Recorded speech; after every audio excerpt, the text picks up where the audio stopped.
Jaya Radha Madhava Kunja Bihari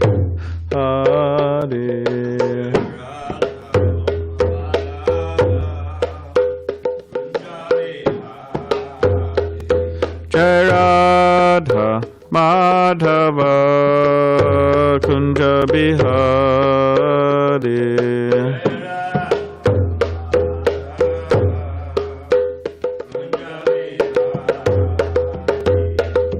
Gopi Jana Vallabha Girivaradari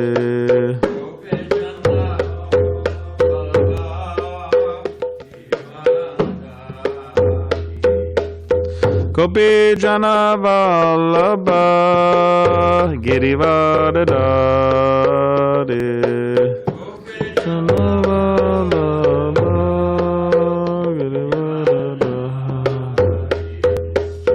Yashoda Nandana Braja Jana Ranjana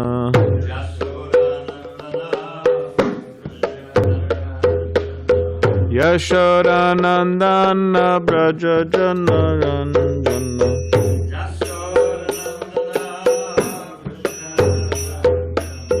Yamuna Tira Vanachari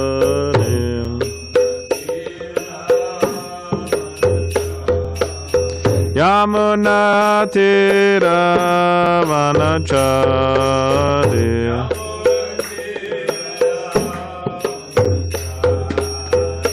Jaya Radha Madhava Kunja Bihari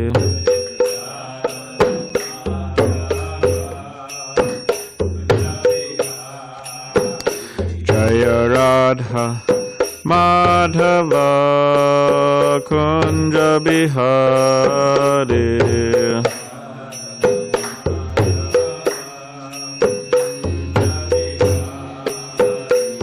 Jai Radha Madhava Kunja Bihari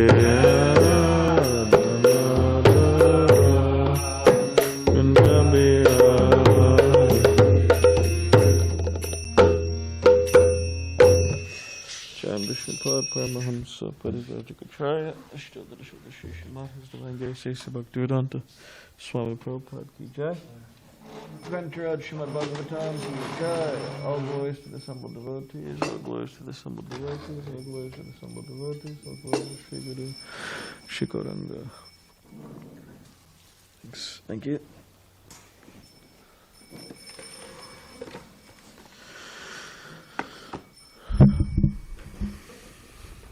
Om Namah Bhagavate Vasudevaya.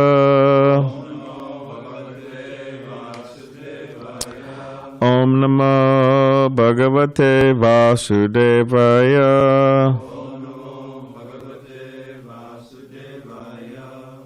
Om Namah Bhagavate Vasudevaya.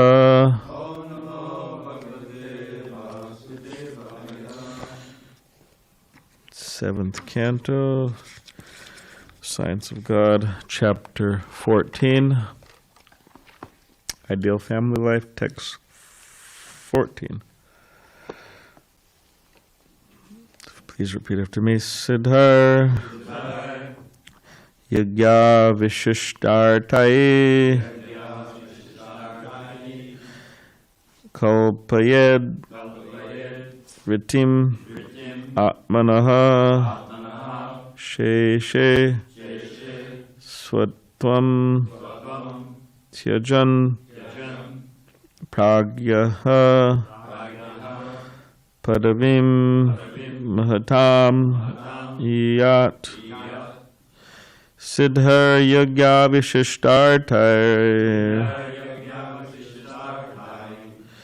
Kalpayed Ritam Atmanaha Sheshe Swatvam Tajan Pragya Padavim Mahātmā Yat Siddhar Yajña Vishishtartai Kalpayedritam atmanaha Sheshe Swatvam Tijan Pragya Padavim Mahatami Yat Siddhayagya Vishishtartai Kalpayedritam atmanaha Sheshe Swatvam Tijan Pragya Padavim Mahatami Yat. Okay, please chant. Siddhayagya Vishishtartai Kalpayed Vrittamatmana Sheshe Sattvam Tijan Pragya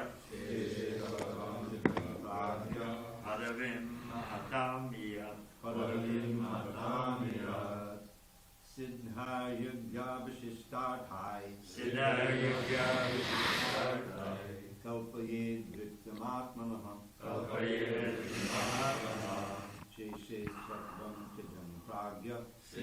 Sattvam Tijan Pragya Padavim Mahatami Yat Siddhayagya Vasishtartai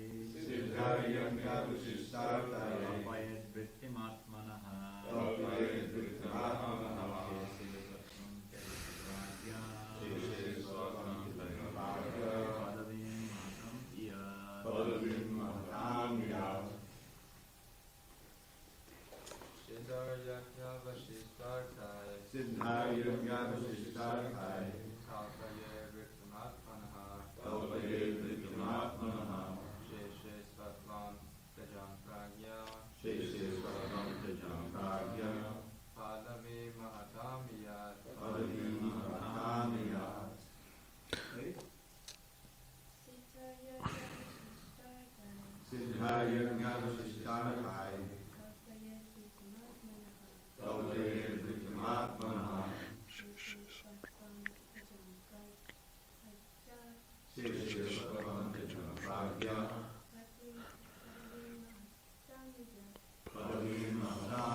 All right, word by word. Siddhaye, things obtained by the grace of the Lord.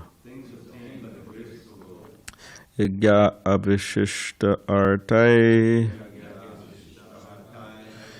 things obtained after a sacrifice is offered to the Lord, or after the things obtained after a sacrifice is offered to the Lord, or after the recommended pañca-sūnā yajña is performed. Kalpayet, one should consider. Vittim, the means of livelihood.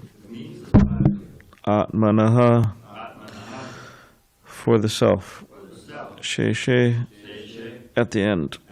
Swatvam, so-called proprietorship over one's wife, children, home, business, and so on. Tyajan, giving up. Pragya, those who are wise. Padavim, the position. Mahātmā, of the great personalities who are fully satisfied in spiritual consciousness. Yat, should achieve. Translation and purport by His Divine Grace, A.C. Bhaktivedanta Swami Prabhupada. An intelligent person should be satisfied with eating prasāda, food offered to the Lord, or with performing the 5 different kinds of yajña, pañca-sūnā. By such activities, one can give up attachment for the body and so-called proprietorship with reference to the body. When one is able to do this, he is firmly fixed in the position of a mahātmā. Purport. Nature already has an arrangement to feed us. By the order of the Supreme Personality of Godhead, there is an arrangement for eatables for every living entity within the 8,400,000 forms of life. Eko bahunam yo vididati kaman. Every living entity has to eat something, and in fact, the necessities for his life have already been provided by the Supreme Personality of Godhead. The Lord has provided food for both the elephant and the ant. All living beings are living at the cost of the Supreme Lord, and therefore, one whose intelligence should not work very hard for material comforts. Rather, one should save his energy for advancing in Krishna consciousness. All created things in the sky, in the air, on land, and in the sea belong to the Supreme Personality of Godhead. And every living being is provided with food. Therefore, one should not be very much anxious about economic development and unnecessarily waste time and energy with the risk of falling down in the cycle of birth and death. Om Ganativanandasya Gananjana Shalakaya Chakshulanmaditam Mena Tasmai Shri Gurave Namaha Makam Karitavachalam Pangam Langa Tegadim Yakripatamaham Bande Shri Gurundinitarinam Pancha Kapadri Bishcha Kripa Sindhubi Evacha Patitanam Pavanebhyo Vaishnavebhyo Namo Namaha. Jai Shri Krishna Chaitanya Prabhu Nityananda Shri Advaita Gadadhar Shivasadi Gaur Bhaktivinda. Hare Krishna Krishna Krishna Hare Hare, Hare Rama Rama Rama Hare Hare. Translation again. An intelligent person should be satisfied with eating prasāda, food offered to the Lord, or with performing the 5 different kinds of yajñas, yajña, pañca-sūnā. By such activities, one could give up attachment for the body, so-called proprietorship, with reference to the body. When one is able to do this, he is firmly fixed in the position of a mahātmā.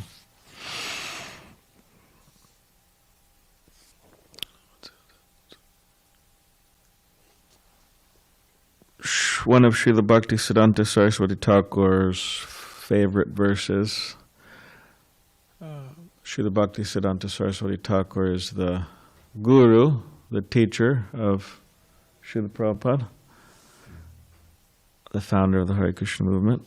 So one of Bhaktisiddhanta Saraswati Thakura's favorite shlokas was Atashi Krishna Nama Di Nabhavedgram Indriya Sevanmukhi Jiva Daswamivisparatada. In that particular verse explains how with our materially blunt senses, or materially contaminated senses, we cannot perceive Krishna, the Supreme Personality of Godhead. We cannot perceive his form, his qualities, activities, and so on. We cannot see God, experience God with the materially covered senses. But by engaging the same senses of our senses, by engaging our senses in the service of Krishna, in the service of God, starting with our tongue, then by 1, eating food that's been offered to Krishna, and 2, by chanting about Krishna, chanting the holy name of Krishna, then Krishna reveals himself, or God reveals himself to us. The idea being our senses become purified, and then we're able to perceive Krishna. So that was one of his favorite verses. And it's a very important verse, because it's teaching us that we cannot simply understand God or perceive God by our intellect alone. Of course, it doesn't mean we should throw our intellect away, as common these days. But we could try to use our intellect to understand, but it only goes so far. And at one particular point, it's recommended that we engage our senses in serving Krishna, and then we get purified, and then we're able to understand and perceive. And this is what this particular verse is mentioning, that a intelligent person should be satisfied with eating prasāda. An intelligent person should be satisfied with eating food that's offered to Krishna.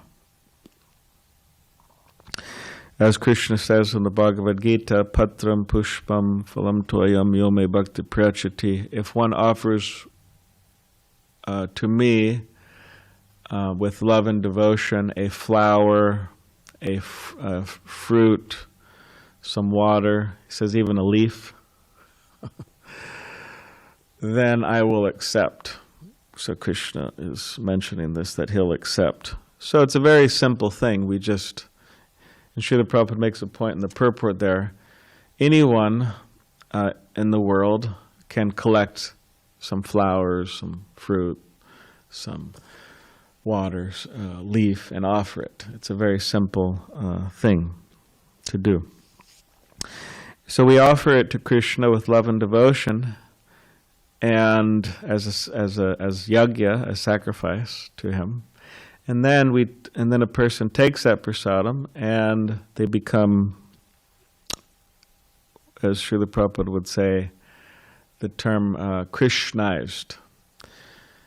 He made that one up. As the Acharya, he could do that.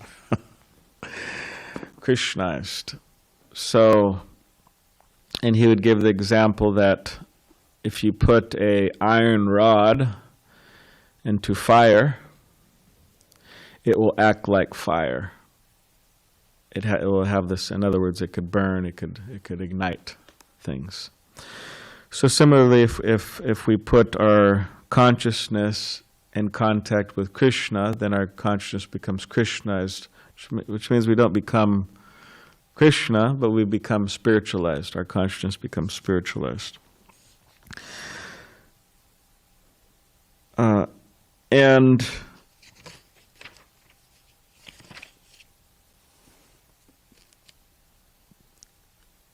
by doing this, engaging in the simple process of engaging our senses in the service of Krishna, gradually our attachment for our bodies and our so-called proprietorship with reference to the body and things in relation to the body goes away. So being attached to the body is problematic because, as Krishna explains in the Bhagavad Gita, that we're not our body, we're the soul within, and the soul which animates the body. But being attached to the body is problematic in the sense that it is as living entities, we want to be satisfied, happy, experiencing ananda or bliss, ananda mayo bhyasa. We're searching for this happiness all the time. So when we're attached to the body, it's unsatisfying because there's always some hankering and lamentation in relation to the body. So for example, someone may have curly hair, and they may think, I really wish I had straight hair. It's a lamentation. Or someone may have straight hair, and I really wish I had curly hair. Or someone may be 5'9", but I really wish I was 6'2". Then I would be more satisfied. Or someone has brown eyes, but they think, I really wish I had blue eyes. Of course, you have contacts nowadays. You could, but people who know you know that this guy has brown eyes. He's just putting contacts on, just trying to fake he has blue eyes. But and in this way, or sometimes when people are younger, they say, I wish I was older. I'm a young kid. I'm a young guy. I can't get any respect around here. So let me just become a little older. Just a little older, right? Okay, I'm 21, all right. Let me become 40, just a little older. Then I'll get a little more respect around here. I'll be treated like as a kid or whatever. But then, you get a little older, 45, 50, 55, whatever. And okay, let me become a little younger. That would be nice. So in this way, in relation to the body, there's all types of different types of hankering, which practically means it's where people are in an unsatisfied state. And then what to speak of the whole death factor? It's, if someone's attached to their body, it's a very, very fearful state. The nearing of death. Or what to speak of if you say, okay, well, I don't got to worry about that for some time. What about the nearing of death of others? Grandfather, grandmother, or whoever it may be. Sometimes people, when they're younger, cancer, whatever it is, it's a fearful thing to see. In other words, we may be attached to other people's bodies. Or we may be thinking that they're their body and thinking we're their body, so we see death happen to somebody else, and that's fearful for us. So, but if we're detached, if we're not attached to our body, if we understand that we're the soul, if we understand that we're a servant of Krishna, then it's the platform of peace, it's a platform of happiness, it's a platform of fearlessness. As they asked Srila Prabhupada one time, what do you feel when you chant Hare Krishna? And he said, I feel fearless. That's what I feel. So by engaging in the service of Krishna, beginning with our tongue by tasting prasadam and chanting Hare Krishna, then gradually we become free from these different misconceptions and upadis, sarvapadi, vinirmuktam. I am American, I am a particular age and ethnicity and so on. But we understand we're not the body, we're the soul. And then we could go to the position of a mahātmā. Mahātmā, I guess Mahatma Gandhi, he popularized the term. His name was what is it? Mohandas? Huh? Oh, okay. Well, there's more to his name. All right. Gandhi. So he popularized the term Mahātmā, but the term is found within the Vedic literature, within Bhagavad Gita. Mahātmānas tumam partha daivim prakritim, that the Mahatmas, great souls, so you have Atma and you have Mahātmā, so you have great souls. The Mahātmas, the great souls, they take shelter of Daivi Prakriti. Daivi Prakriti. So Daivi Prakriti means divine nature. Daivi, divine, and Prakriti nature. When Srila Prabhupada was in India, went back to India in the early 70s to establish the Hare Krishna movement there. Someone asked him, why your guru told you to come to America to spread Krishna consciousness, why are you going back? Why are you going to India, back to India? And then Srila Prabhupada said, I already spread Krishna consciousness in America, so I'm going to go establish it in India. So when he went to India, he met with many important personalities there, prime ministers and big government officials and very wealthy people, like the Birlas. Those are very wealthy family in India. Srila Prabhupada said about them, he said, no one can measure their wealth. So the woman of the house, Mrs. Birla, she was given some topics to choose from, topics that Srila Prabhupada could speak on. And the particular topic she chose was how to have a successful life, which is very interesting because you'd think she would you would think she would be running on the conception that she has a successful life. She's at the very top, in terms of wealth and aristocracy. Is that how you say it? Aristocracy. She was on the top,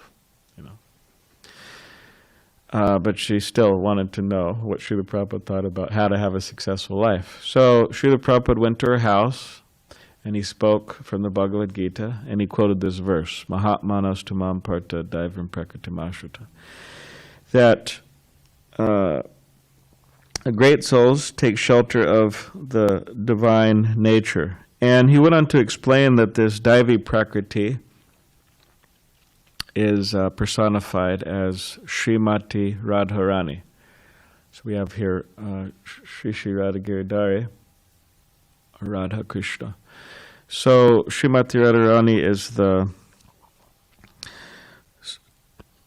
think Srila Prabhupada says, the tender-hearted,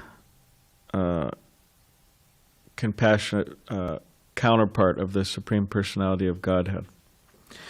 So the eternal consort of Krishna.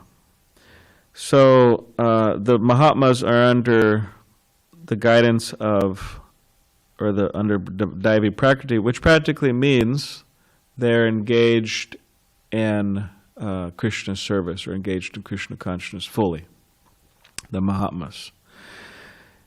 And Srila Prabhupada explains in the purport that a person cannot just claim to be a Mahatma, or a person cannot make others Mahatmas just by stamping them. Okay, he's a Mahatma. Stamp his forehead. Stamp Chad's forehead. He's a Mahatma. Chad is a Mahatma, but a Mahatma is seen by their activities, which they're engaged fully in Krishna's service. So Srila Prabhupada went on to explain to her that the success of life is to transfer oneself from the material energy, the control of material energy, the three modes of material nature, which Krishna explains in the Bhagavad Gita, which material energy is personified as Durga, and she has her trident with three prongs, and they're poking the living entities, inflicting pain in the living entities, which represent the suffering of the mind and the body, suffering caused by other living entities, like mosquitoes, small, but they cause a lot of pain, trouble, or other entities, and by natural causes, like hurricanes, for example, or other things. So in this way, under the control of material energy, the living entities are suffering, but when they come under the control of, or the shelter of Daivi Prakriti, then they're in their natural state of happiness. So Srila Prabhupada said that's the goal. That's the goal. And that is considered to be a successful life, if one becomes a Mahatma.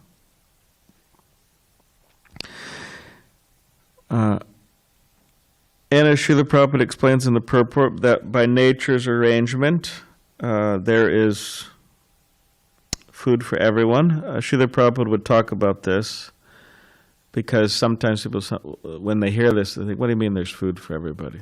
Doesn't look like it.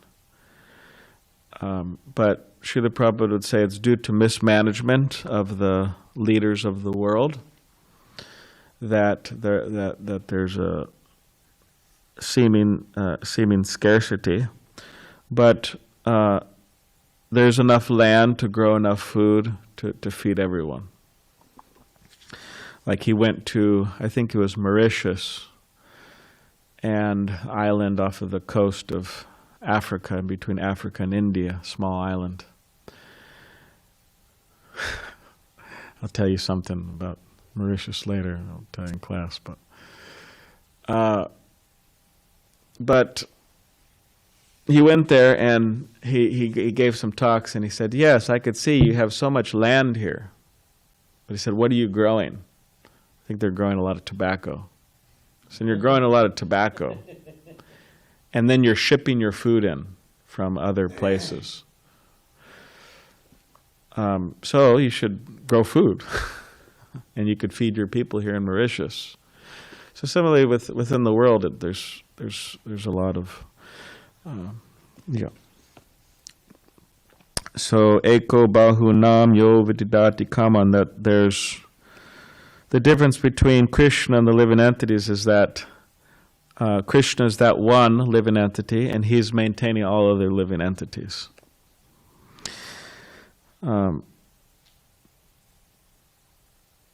And understanding that everything is coming from Krishna, that Krishna is giving us so many gifts on a daily basis, the idea is that we should want to reciprocate that.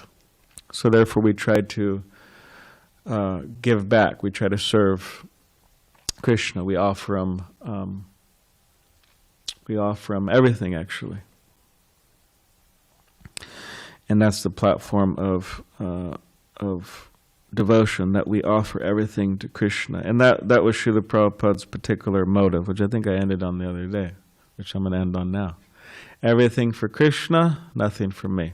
Maybe I didn't end on it here. Maybe I ended it somewhere else, but I might have been here. But that's a good ending. Everything for Krishna, nothing for me. That was Srila Prabhupada's motto, he said. Does anybody have any question or comment?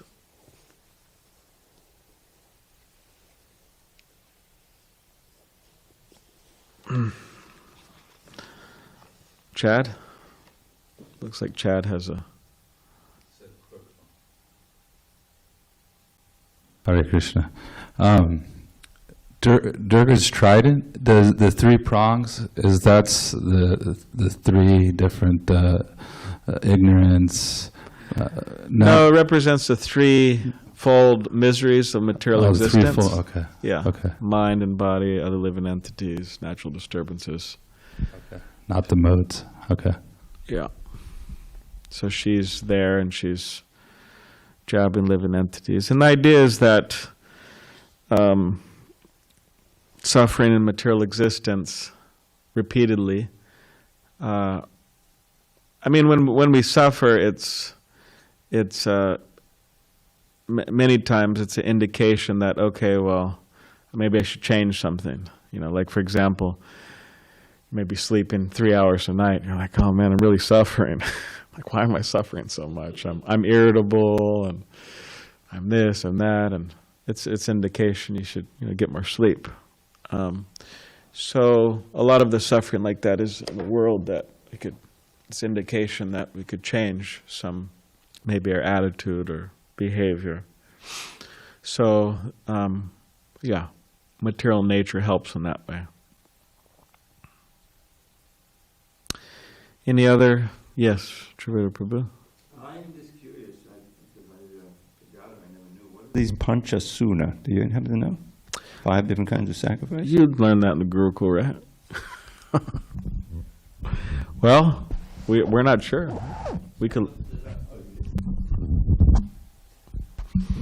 I wanted to say something about the trident. Prabhupada said in this way no one gets any rest. Yeah. If every time you try to sit down, someone pokes you, after a while that can really wear on you. So nobody gets peaceful. And just as you said, because the threefold miseries are coming, nobody gets peaceful in this world. It's not like, there's a momentary relief, but then move on, get up, keep moving, can't sit down. So there's no peace in this world. I looked it up while you were giving class, and it's described in the Krishna book and also in the 10th canto of the Bhagavatam that we're all householders, and everyone in this world is always performing something with a sinful reaction. We drink water, so many germs, you grind spices, you light incense, so many things are killed. So we're always incurring indebtedness and sin. So every householder is trained to perform these yagas to get relief from the, and there's 5 different ceremonies for the different types of sinful reactions. We're always in debt, and we're always incurring sin. So it's always a counter, check and checkmate.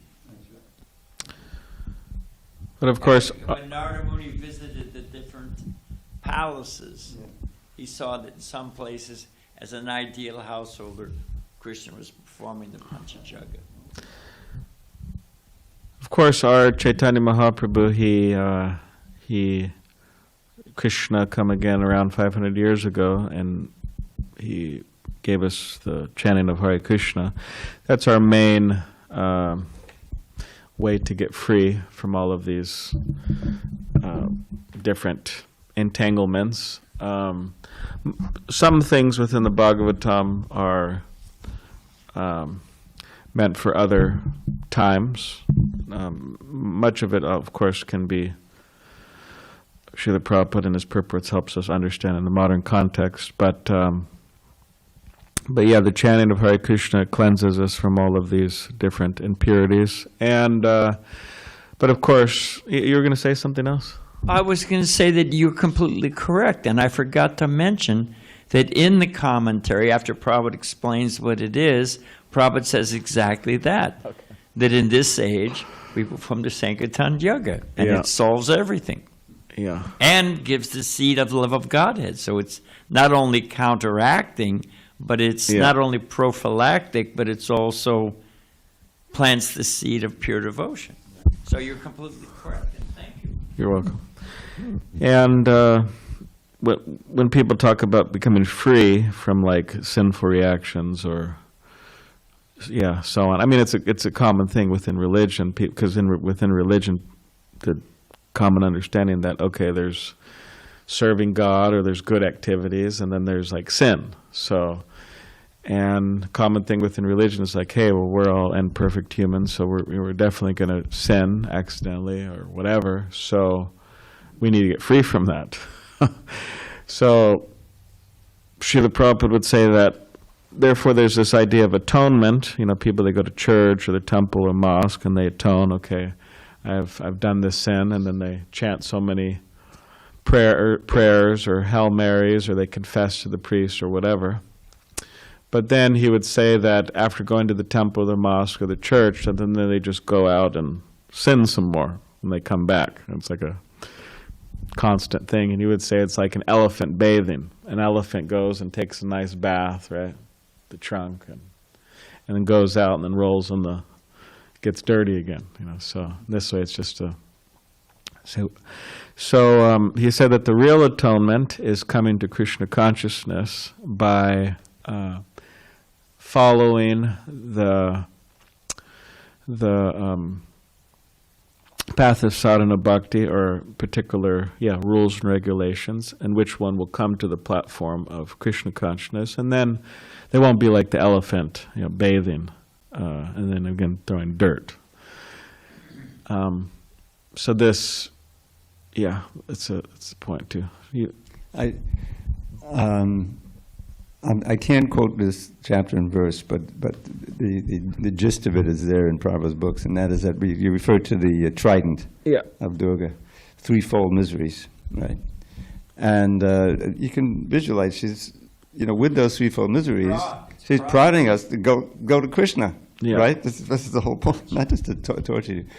And then, of course, birth, old age, disease, and death, and there's some overlap there with the threefold miseries. So that's all we're meant to, that's part of the 13th chapter. The list of things we're supposed to remember is birth, old age, disease, and death, dukkha, darshana. But then, on the positive, if you will, the attractive side, there's there's the kirtan, the holy name, the deities, the prasadam, the devotees, these festivals, all of this stuff attracting us to Krishna.